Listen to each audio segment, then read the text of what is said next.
Kryeministri Edi Rama në një prononcim të shkurtër për mediat së bashku me presidentin e Këshillit Evropian Antonio Costa në prag të konferencës së 4 ndërqeveritare, Bashkimi Evropian Shqipëri për hapjen e një tjetër grup kapitulli, u shpreh se janë të përkushtuar për të përmbushur të gjitha detyrat për të përmbyllur negociatat brenda vitit 2027. Sot sigurisht është një ditë shumë e mirë për ne, sepse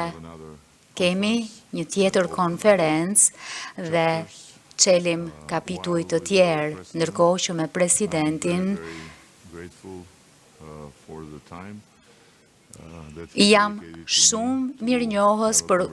kohën që më ka kushtuar për zhvilluar një bisedë rreth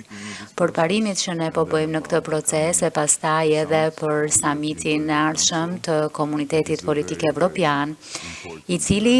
është një aktivitet, një eveniment shumë i rëndësishëm për përgjithësi, por ka një rëndësi të posaçme në këtë moment, në kohë dhe sigurisht edhe do të flasim për rajonin ndaj të cilit presidenti është veçanërisht i përkushtuar. Kështu që ka shumë për të diskutuar. Në përgjithësi jam shumë i inkurajuar nga këto zhvillime dhe jemi tej mase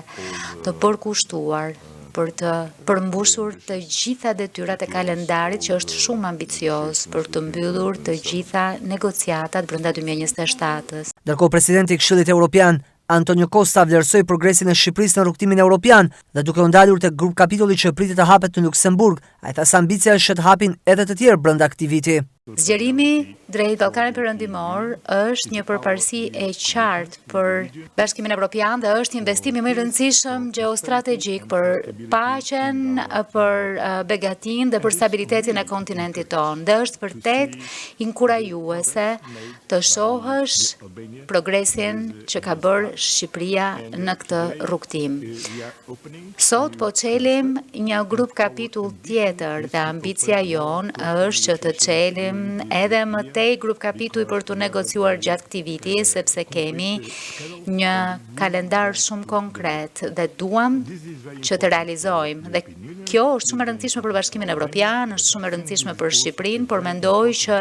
kjo është po kështu një shenjë mjaft e rëndësishme për të gjithë rajonin, sepse mënyra më e mirë për të garantuar mirëqenien, paqen dhe stabilitetin në Ballkanin Perëndimor është me Bashkimin Evropian e anëtarësimin në të. Japse do të vizitoj personalisht rajonin në mes të muajit maj për të vizituar të 6 vendet e Ballkanit Perëndimor për të rritur bashkëpunimin tonë e përpjekjet tona të përbashkëta për të pasur rezultate të mira të anëtarësimit.